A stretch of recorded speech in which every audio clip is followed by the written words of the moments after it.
하락장에서 사둔 종목이 없다면 시장이 상승했을 때에도 보유한 종목이 없는 거죠. 오늘은 그래서 계속되는 소강장세에서도 묵묵하게 지속적으로 호재를 쌓으며 몸집 불리기를 준비 중인 업종과 그 업종 중에서도 가장 좋은 퍼포먼스를 보여줄 수 있는 종목을 준비해봤습니다. 영상 끝까지 시청해 주시기 바라고요. 유익하셨다면 구독과 좋아요 부탁드리겠습니다. 네, 안녕하세요. 주식체인저입니다. 먼저 시황부터 간단하게 체크해 볼 건데요.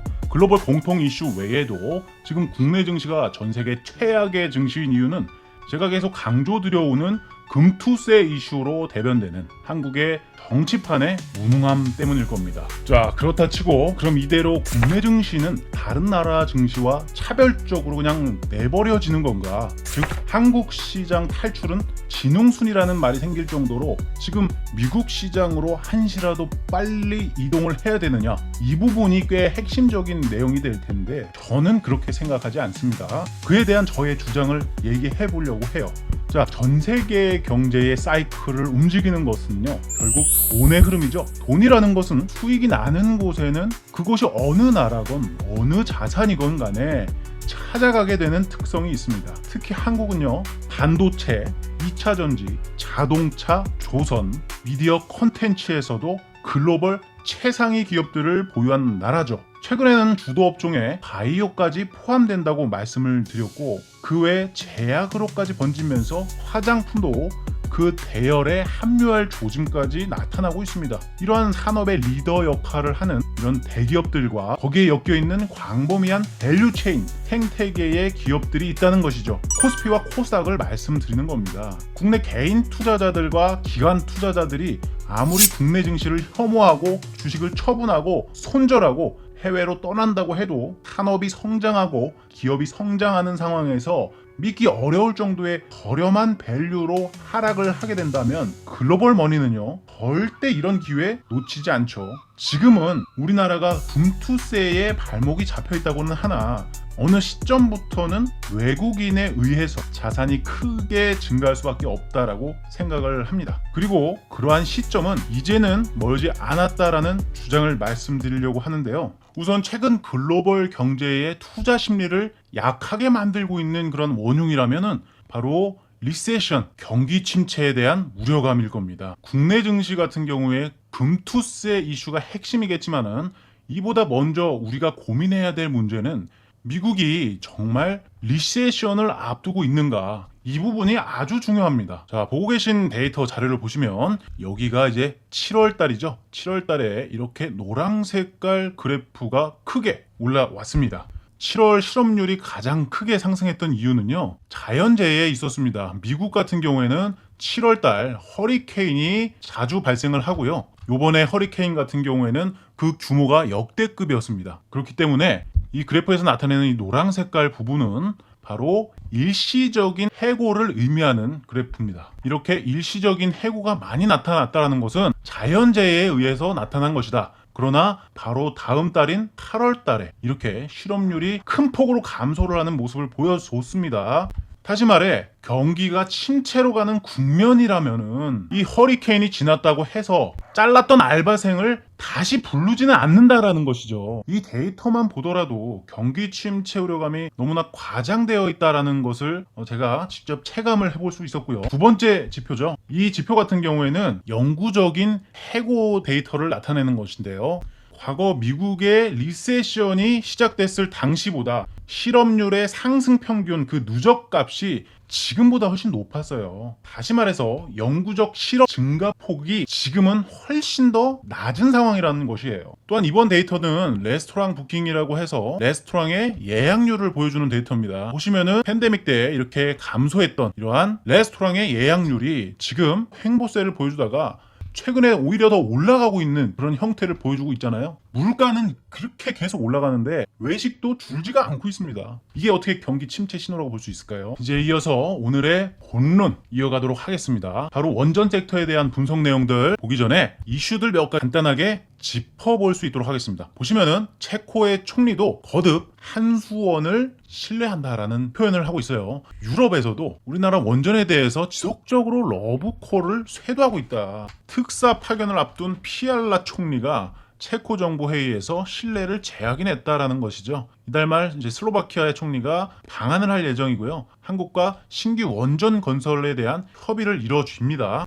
따라서 이러한 맥락들은 유럽에서 또 추가적인 수주에 대한 기대감까지 확대가 될 수 있다는 거 우리가 체크를 해볼 필요가 있겠고요. 자, 이번 뉴스도 그렇습니다. 딴지 걸었던 미국의 웨스팅하우스 체코 총리도 사실 문제 없다라고 얘기를 하고 있잖아요. 이 웨스팅하우스에 대한 뜬금 상식으로는요. 자, 웨스팅하우스는요. 단독으로 시공할 능력 자체를 갖추질 못하고 있습니다. 그래서 한수원하고 협력하는 그런 구조로 이어질 가능성이 높아요. 그러다 보면은 분쟁권 해소 가능성도 당연히 높은 거겠죠. 또 보시면은 잘 키운 코리아 원전 반도체 부럽지 않겠다. 유럽에서도 이딴 잭팟을 기대하고 있다라는 내용 읽어보셨을 겁니다. 내용에 보시면은 2030년 1000조 원의 시장을 전망하고 있다라고 하는데 우선 이번에 체코 수주권에서 프랑스를 실력적으로 이겼잖아요. 네, 여기 내용에도 있네요. 유럽 한복판에서 실력으로 경쟁자인 프랑스를 둘렀기 때문이다. 정말 세계적인 위상이 올라가고 있는 타이밍이라는 것이죠. 또한 한국과 체코의 이런 포괄적인 협력 강화가 지속되는 가운데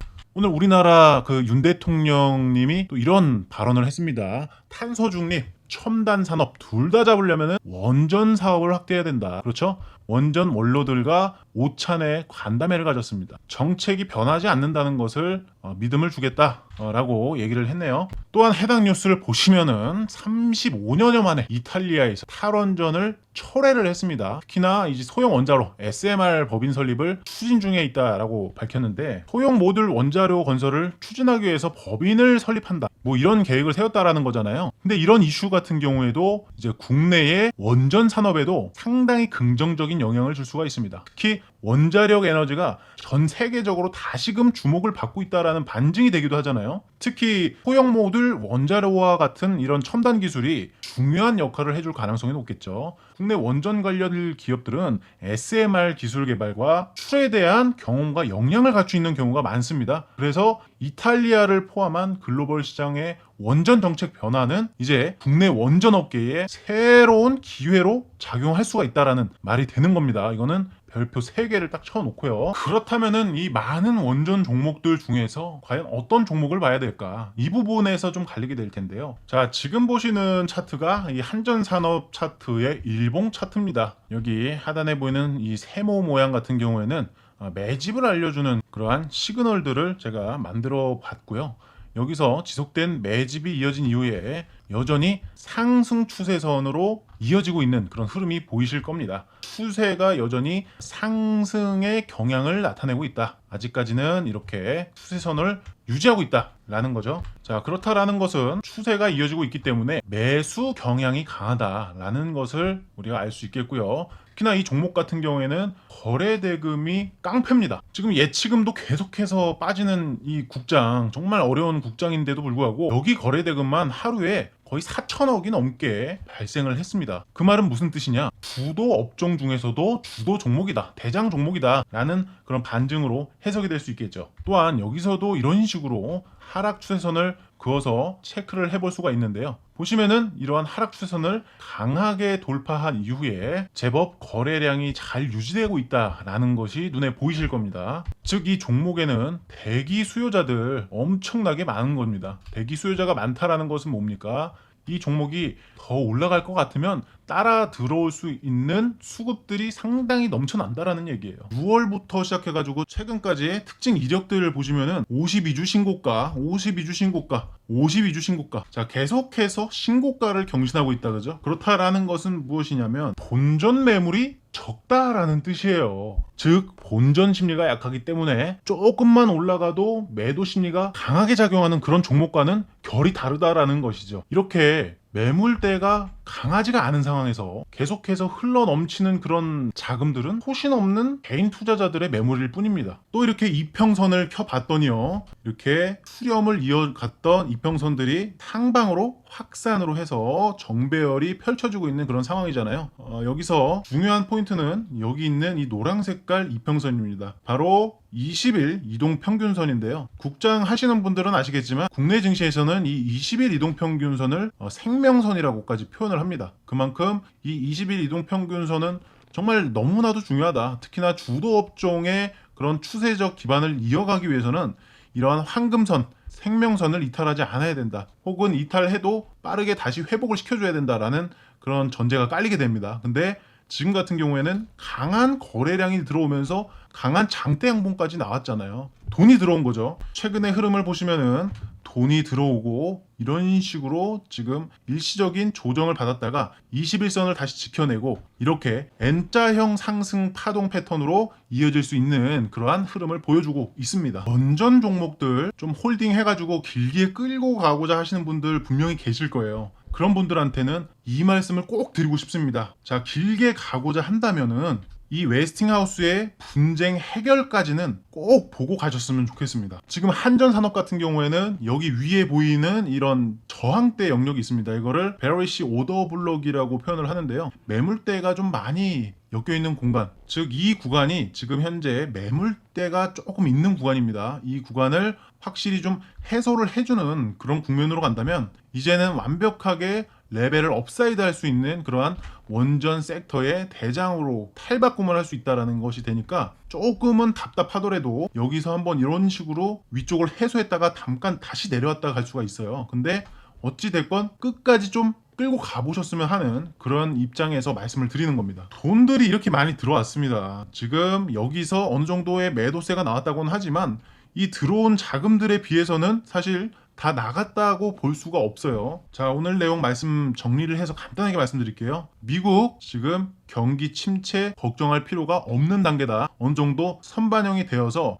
글로벌 증시의 투자 심리가 악화된 그런 상태는 있지만 매도 먼저 맞는 게 낫다라는 거, 그리고 지금 우리나라 고질적인 그 금투세 이슈 이제 곧 해소가 될 수 있는 그러한 구간으로 접어들었다. 민주당 의원들도 너도 나도 금투세 유예하자 이런 표현들 쓰고 있잖아요. 이러한 내용들 아니 꼽게만 볼 필요가 없어요. 그냥 속편하게 우리 편이 많아지고 있다 이렇게 좀 생각하면서 좀 긍정적으로 생각을 하면서 나아갔으면 좋을 것 같습니다. 저는 마지막으로 말씀드리지만 우리 국내 증시 현재 정말 그 밸류에이션이 많이 저평가되어 있다고 생각을 합니다. 조금만 버티면서 갑시다. 또한 다음부터는 이제 차트 공유 방안까지 한번 같이 운영을 해볼까 하는데요. 영상 내에서 차트를 좀 띄워드리고 말씀드리는 거는 살아있는 생물을 대하는 태도가 좀 글러먹은 거죠. 언제나 실시간으로 그런 종목들의 차트가 변화할 수가 있으니까 좀 특이점이 생기는 그런 차트들 제가 좀 띄워드리려고 합니다. 그래서 다음 영상에 뭐 텔레그램이든지 뭐 카카오톡방이든지 그런 걸 만들어가지고 안내를 해드릴 예정이니까 참고해 주시길 바라고요. 오늘 영상도 끝까지 시청해 주셔서 정말 감사드립니다. 이상입니다.